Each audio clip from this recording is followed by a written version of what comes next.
Hello जय नमस्कार दोस्तों, मैं हूं आपका दोस्त अरविंद। हमारे यूट्यूब चैनल रीड कर में आपका स्वागत है। जैसा कि दोस्तों हम लोग थंबनेल में देख चुके हैं, आज हम लोग UP DElEd BTC first semester का हिंदी सब्जेक्ट का दूसरा लेसन स्टार्ट करने जा रहे हैं। चलिए दोस्तों देखते हैं हमारे सेमेस्टर एग्जाम में इस लेसन से किस टाइप से क्वेश्चन पूछता है और इसका उत्तर हम सेमेस्टर एग्जाम में कैसे लिखें। तो चलिए दोस्तों देखते हैं दूसरा चैप्टर क्या है।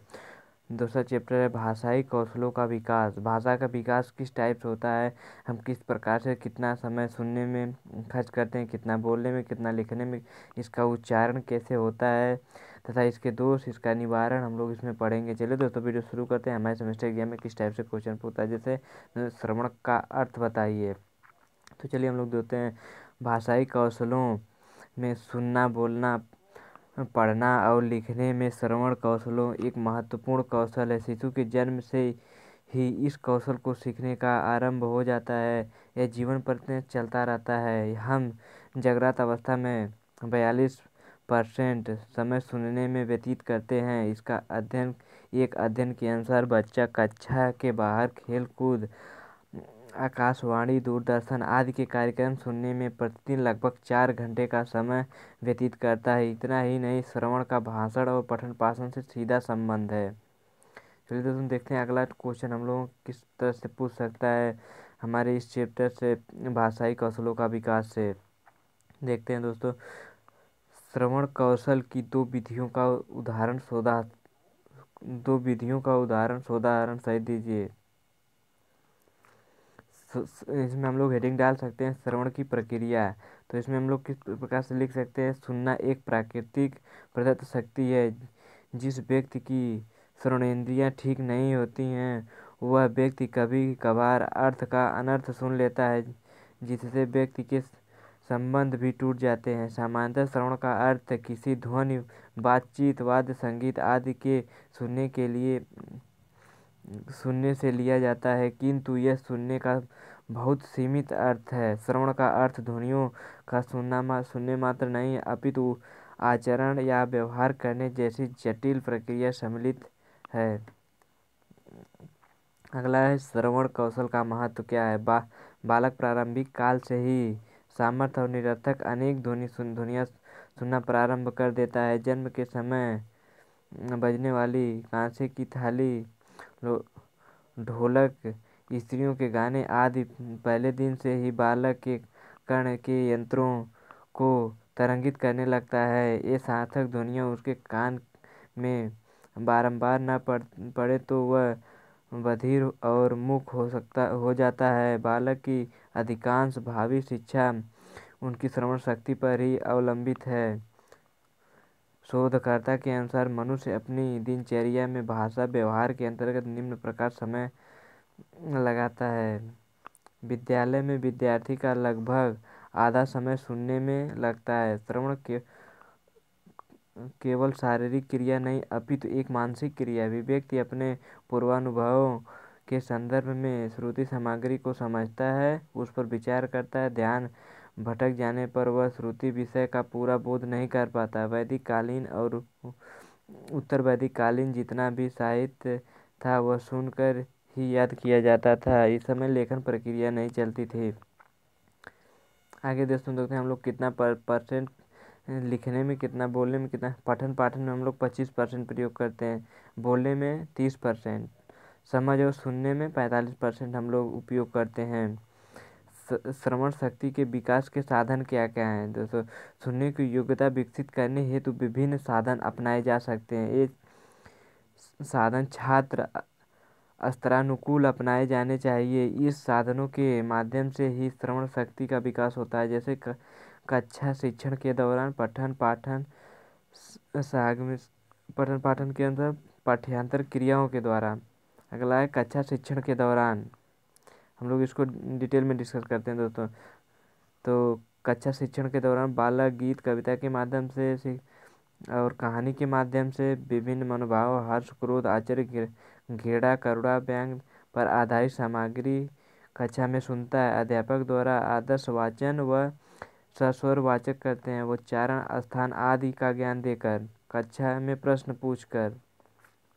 अगला है पाठ्यक्रम सहगामी क्रियाओं द्वारा। पठन सागामी द्वारा पढ़ के। अगला है हम लोगों का पाठ्यांतर क्रियाओं द्वारा वाद विवाद प्रतियोगिता, कहानी प्रतियोगिता, नाटक प्रतियोगिता, कविता वाचन प्रतियोगिता, ऐसे समाचार, अवकाशीय मितचैत, महत्वपूर्ण अवसरों। अब अगला क्वेश्चन हम लोग किस टाइप से पूछ सकता है दोस्तों, उच्चारण का अर्थ बताइए और उच्चारण के दोषों को कारण लिखिए। किस प्रकार से उच्चारण होता है, उसके क्या क्या दोष हो सकते हैं, चलिए हम लोग दोस्तों देखते हैं। उच्चारण का भाषा का शाब्दिक अर्थ बोलना। भाषा शिक्षण की दृष्टि से भाषण के अंतर्गत संयुक्त ध्वनियों और ध्वनि संयोजकों का उच्चारण आता है। इस प्रकार बोलने से ध्वनि व्यवस्था, बल, लय, स्वराघात, गति और विराम को समुचित प्रयोग करना उच्चारण है। उच्चारण के दोष दोस्तों देखते हैं क्या क्या उच्चारण के दोष हैं। उच्चारण के दोष सामान्य कारण दोस्तों देखते हैं, जैसे जीभ दबाकर उच्चारण करना और वर्णों को मुख में काट देना, वाणी को जल्द जल्द बोलना, वर्णों को मुंह से फेंक कर बोलना, ये दोष हो सकते हैं दोस्तों। और कितने हैं, रुक रुक बोलना, गदगद स्वरों में बोलना, गाकर बोलना, संतुलन तथा दीनता के स्वर में बोलना, वर्णों को नाक से विनिमय बोलना। उच्चारण के आधार की मुख्य विधियों कौन कौन सी हैं। उच्चारण की विधि इसमें दोस्तों पूछा है, तो हम लोग चलिए दोस्तों देखते हैं इसकी क्या विधि, शुद्ध उच्चारण कैसे होता है। पाणिनि व याज्ञवल्क्य ने शिक्षा में शुद्ध उच्चारण के बारे में लिखा है। व्याघ्री यथा हरते पुत्राणाम द्रष्टाभ्यां न पीड़ते, भीता पतन भेद्याभ्यां तदार्णा प्रयोजता। पाणिनि शिक्षा के बाद अर्थात जिस प्रकार बाघनी अपने बच्चे को मुंह में लेकर चलते समय इस बात का ध्यान रखती है कि बच्चे के शरीर में दांत न लगे और गिरे भी न, उसी प्रकार वर्णों का उच्चारण करते समय यह देखना चाहिए कि न तो वे दबे रह जाएं, न एक एक कर बाहर निकल जाएं। शुद्ध उच्चारण के संदर्भ में महर्षि याज्ञवल्क्य का मत है, मधुरम च न व्यक्ता चापि न पीड़ता,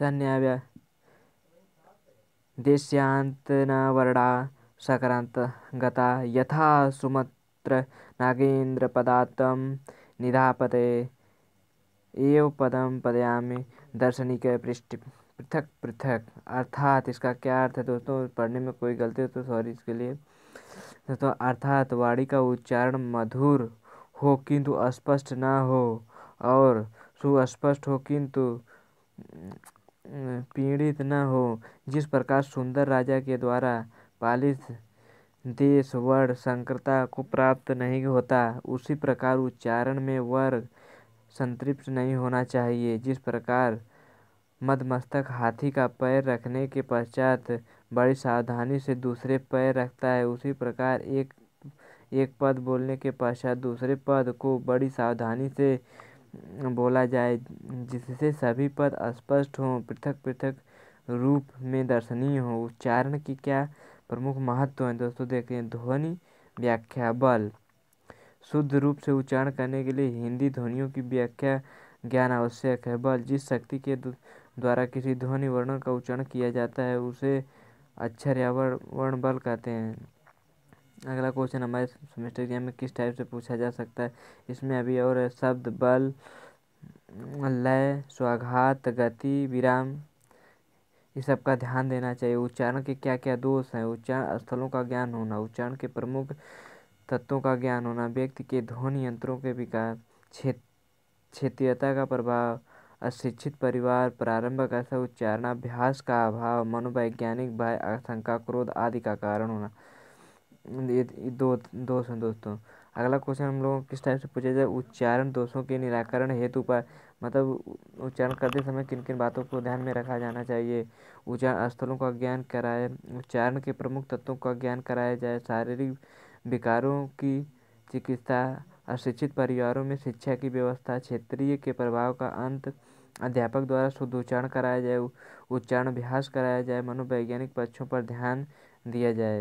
अगला क्वेश्चन हम लोग किस टाइप से पूछा है, कुछ उच्चारण भेदों का वर्गीकरण कीजिए, इस टाइप से पूछ सकता है। तो हम इसमें किस प्रकार से लिख सकते हैं, उच्चारण भेदों का वर्गीकरण इस प्रकार है, जैसे स्वर आगमक, स्वर लोप, लंग मतलब लगन आदि, अंगूठा गूठा आदि, इस तरह से भेद होते हैं।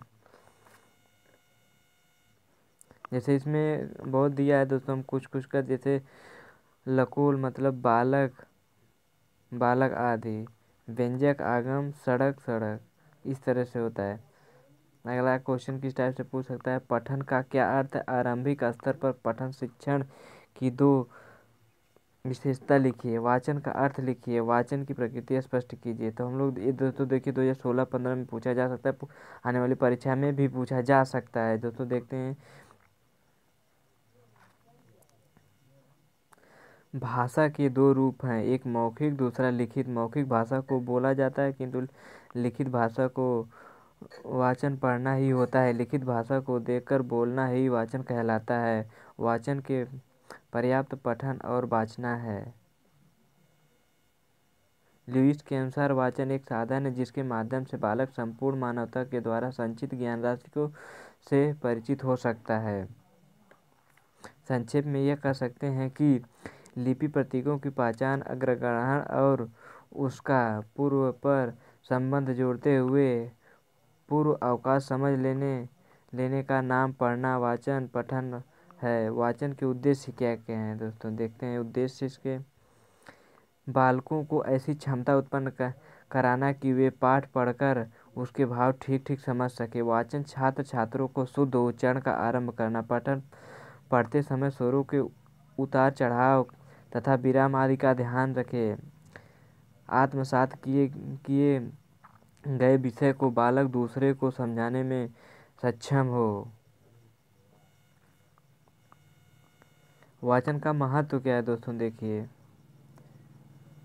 वाचन का अनेक प्रकार से महत्व, जैसे परंतु वस्तुतः वाचन एक कला है और वाचन कला में निपुणता प्राप्त करने के लिए अभ्यास की निरंतर आवश्यकता है। वाचन की योग्यता न रखने से व्यक्ति संसार में सांस्कृतिक महानता में अपने अस्तित्व का आनंद नहीं ले पाता है। जीवन चरित्र, इतिहास का काव्य, कहानी, लेख, उपन्यास मनुष्य के लिए जिस उद्देश्य से लिखे जाते हैं उनका पूर्ण आनंद और लाभ स्वयं पढ़कर ही उठाया जा सकता है। परंतु साधारण पढ़ने से और वाचन में थोड़ा सा अंतर और वाचन में साधारण रूप से पढ़ने की अपेक्षा शुद्धता, स्पष्टता तथा प्रभावता पादक अधिक होती है। कभी कभी हम दूसरों के वाचन को सुनकर हंस पड़ते हैं और आवेश में आकर तालियां भी पीटने लगते हैं। इनका हास्यास्पद लोगों में बड़े से बड़े और छोटे से छोटे सभी लोग सम्मिलित हैं, परंतु इसमें उनका कोई दोष नहीं। दोष है उनकी शिक्षा का और उनके शिक्षकों का, जिन्होंने इस प्रकार की शिक्षा दी है। वाचन के महत्व को स्पष्ट करते हुए श्रीधर चतुर्वेदी ने लिखा है, श्रीधर नाथ चतुर्वेदी। क्या लिखा है दोस्तों, हम लोग देखते हैं। वाचन एक कला है, यह ज्ञानार्जन की कुंजी है। वह शक्ति ठीक करने के पर मनुष्य जटिल और जटिल विषय पढ़कर समझ सकता है। आगे दोस्तों देखिए, सुंदर वाचन को ध्यान देने योग्य बातें क्या हैं। दोस्तों देखते हैं, कोहनी पर 45 अंश के कोण बनती हुई पुस्तकें बाएं हाथ में आँखों से लगभग 1 फुट की दूरी पर रखें। पढ़ते समय आँखें निरंतर पुस्तक पर ही न गड़ी रहें। एक बार आँखों इतनी सामग्री ग्रहण कर लें कि बातचीत में मुंह उठाकर सम्मुख बैठ हुए विद्यार्थी की ओर। वाचन के समय एक बार एक धारा में कितने शब्द बोलने चाहिए, इसका ध्यान रखते हुए शब्दों के समूह उचित चुनाव करके आवश्यक ठहराव देकर पढ़ना चाहिए। पढ़ने की गति न बहुत मंद हो न ही बहुत तीव्र हो। प्रत्येक शब्द का उच्चारण नियमित स्पष्ट होना चाहिए। वाक्य का स्वरूप सदा एक रूप न रहे और खुला हुआ दाहिनी हाथ भी उन भावों के प्रकाशन में उचित योग दे। इसी प्रकार से दोस्तों हम लोगों को लिखना है। और इसमें देखते हैं वाचन का आरंभ अंत मंद स्वर से होना चाहिए, जिससे बालक को आदि अंत का ठीक ठीक ज्ञान हो जाए। वाचन के समय मेज आदि का सहारा नहीं लेना चाहिए। अशुद्धियों को बालक से ही दूर कराने का प्रयत्न करना चाहिए। अगला क्वेश्चन हमारे सेमेस्टर एग्जाम में हिंदी के चैप्टर से हिंदी से किस प्रकार से पूछा जा सकता है। वाचन के प्रकार बताइए, कितने वाचन के कितने प्रकार हैं दोस्तों। वाचन के सस्वर वाचन, मौन वाचन, आदर्श वाचन, अनुकरण वाचन, द्रुत वाचन, गंभीर वाचन, व्यक्तिगत वाचन, संवेद वाचन। तो इसको हम लोग क्रम वाइज देखते हैं दोस्तों। सस्वर वाचन स्वर सहित वाचन सस्वर वाचन कहलाता है, अर्थात लिखी हुई विषय वस्तु को देखकर सस्वर पढ़ना सस्वर वाचन है। सस्वर वाचन के दो भेद हैं, आदर्श वाचन, अनुकरण वाचन। इसको हम लोग देखते हैं दोस्तों। शिक्षा द्वारा किए जाने वाला वाचन आदर्श वाचन कहलाता है और अनुकरण वाचन छात्रों द्वारा किया जाता है। इसे अनुकरण वाचन इसलिए कहा जाता है क्योंकि इसमें छात्र अध्यापक द्वारा किए गए वाचन के अनुसार वाचन करने का प्रयास करता है। अगला क्या है, व्यक्तिगत वाचन। इसमें बालक अकेला जोर से उच्चारण करता हुआ उचित आरोह अवरोह गति स्वर और प्रवाह आदि के साथ पढ़ता है। इससे वाचन संबंधी कमियों का पता लग सकता है और उसे दूर किया जा सकता है। अगला है समवेत वाचन, समूह वाचन, सामूहिक वाचन। जैसे भीड़ में कैसे बोला जाता है, इसमें बालक अन्य बालकों के साथ सस्वर वाचन करता है। छोटी कक्षाओं के लिए यह अत्यधिक उपयोगी है। छोटी छोटी कविताओं एवं बाल गीतों का अध्यापक द्वारा बालकों को समवेत वाचन कराना चाहिए। इससे बालक बोलने में उसकी धड़कन खुल जाएगी। और इसमें क्या है, मौन वाचन लिखित सामग्री को मन में ही चुपचाप बिना आवाज़ निकाले पढ़ना मौन वाचन कहलाता है। मौन वाचन को ओष्ठ नहीं हिलाते, जड़ महोदय इसमें किताब देखकर स्वयं ही बिना बोले पढ़ सकते हैं, मौन वाचन कहलाता है।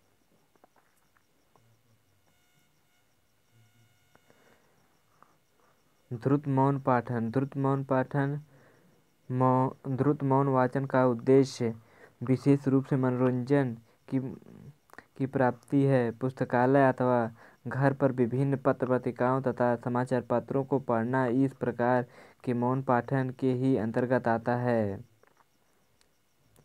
द्रुत पाठन के नाम से ही स्पष्ट शीघ्रतापूर्वक किया जाने वाला पाठन।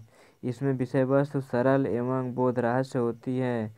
द्रुत मौन पाठन के निम्न उद्देश्य हैं: सीखी हुई भाषा का अभ्यास करना, साहित्य परिचय प्राप्त करना, अवकाश का सदुपयोग करना, सूचना पत्रक करना, आनंद प्राप्त करना। अगला क्या है, गंभीर मौन वाचन। गंभीर मौन वाचन क्या है दोस्तों, गंभीर अथवा गहन पाठन उस विषय वस्तु का किया जाता है जो सरगर्भित तथा तथ्यात्मक तथा क्लिष्ट भाषा में बद्ध होता है, जिसमें अधिक चिंतन की आवश्यकता होती है। गंभीर वाचन में पाठ्य वस्तु के प्रत्येक शब्द को पढ़ना समझना आवश्यक होता है। जैसे दोस्तों देखते हैं निम्न उद्देश्य हैं इसके गंभीर मौन वाचन के: भाषा पर अधिकार करना, विषय वस्तु पर अधिकार करना, नवीन सूचकांक केंद्रीय भावों की खोज करना।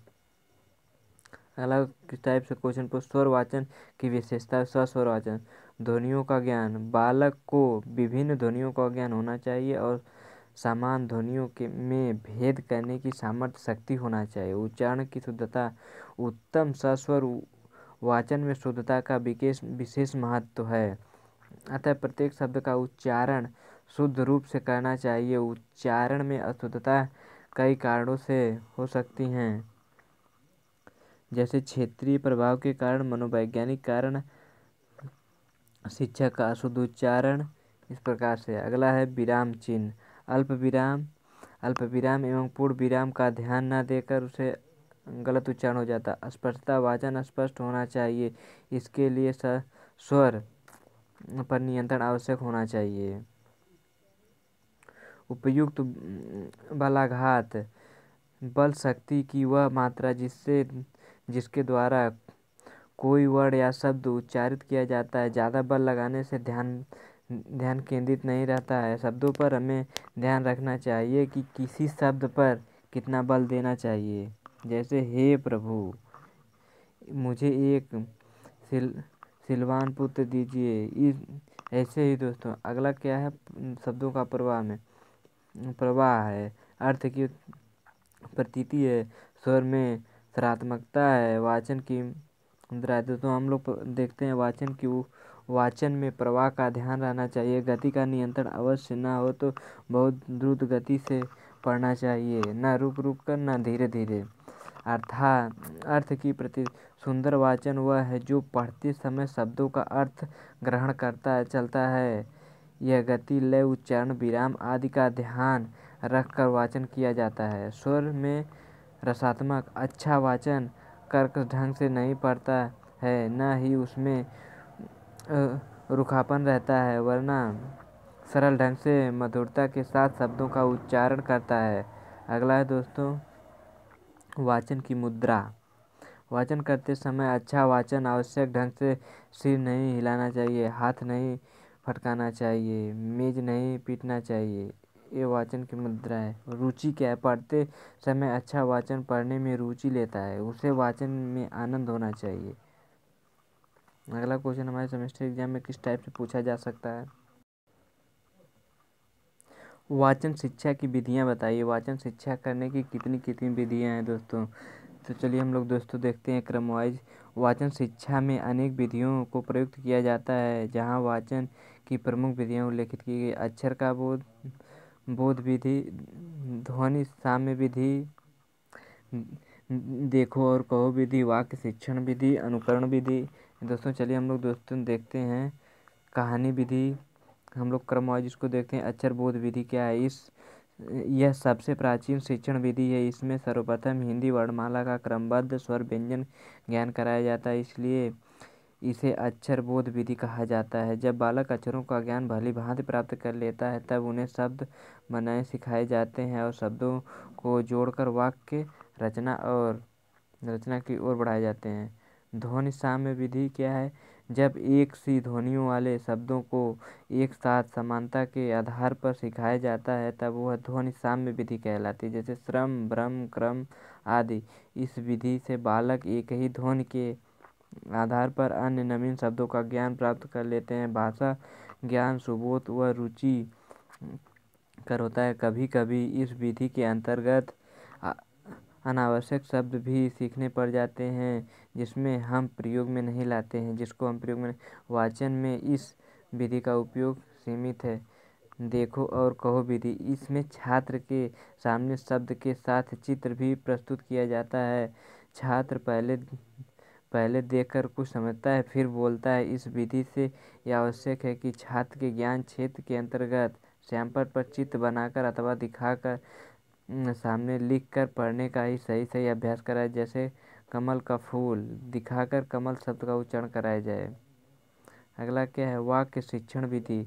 इसमें भाषा का ज्ञान शब्द से प्रारंभ करने के बजाय वाक्य से प्रारंभ किया जाता है। मनोवैज्ञानिक का विश्वास है कि बालक मनोभावों को न तो अक्षर द्वारा प्रकट कर सकता है और वह अक्षरों को जोड़ जोड़ कर शब्दों का निर्माण ही कर सकता है। बालक अपने मनोभावों को पूरे वाक्यों में ही ठीक से प्रकट कर पाते हैं। अतः इस विधि में समर्थकों के अनुसार पढ़ना सीखने के लिए वाक्य शिक्षण विधि ही आधार माना जाना चाहिए।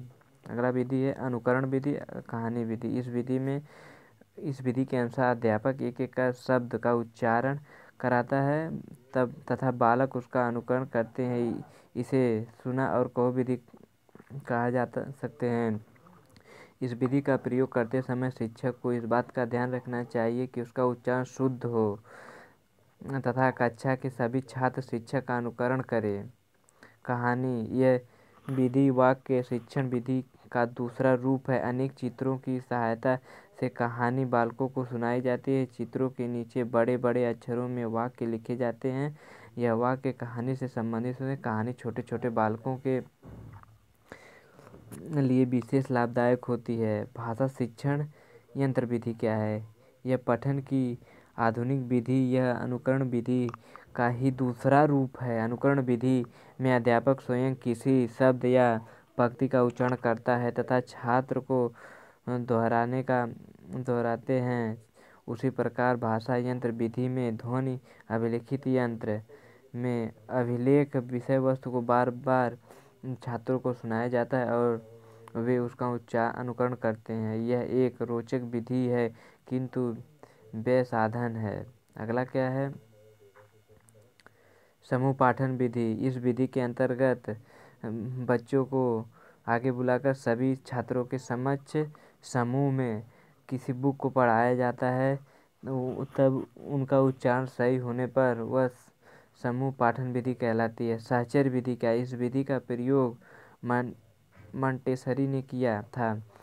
इसमें बहुत सी वस्तुओं, चित्रों, खिलौनों आदि के आगे उनको कार्डों पर लिख कर रखे जाते थे। वे कार्डों फेंक दिए जाते और बालकों से कहा जाता है जिस वस्तु का जो नाम है वह नाम वाला कार्ड उसी वस्तु के आगे रख दिया जाए। जैसे कोई 4 वस्तु है, मेज कुर्सी, तो उस पर मेज कुर्सी लिख के फेंक दिया जाए। कौन जिस पर जिसका नाम लिखा उस पर रख दो। ये सीखने की विधि सहचर्य विधि कहलाती है। अगला क्वेश्चन, भाषा शिक्षण के 4 प्रमुख कौशल कौन कौन से हैं? श्रवण, उच्चारण, वाचन, अभिव्यक्ति। दोस्तों इस चैप्टर में बस इतना ही था। अगला चैप्टर हम लोग अगले वीडियो में डिस्कस करेंगे। यह भाषाई कौशल का विकास हम लोगों का खत्म हुआ। अगले वीडियो में हम लोग देवनागरी लिपि के समस्त लिपि संकेत, स्वर, मात्रा एवं व्यंजन, संयुक्त वर्ण तथा संयुक्ताक्षर अगले वीडियो में लोग। दोस्तों वीडियो अच्छी लगे तो चैनल को सब्सक्राइब, लाइक कीजिए। धन्यवाद दोस्तों।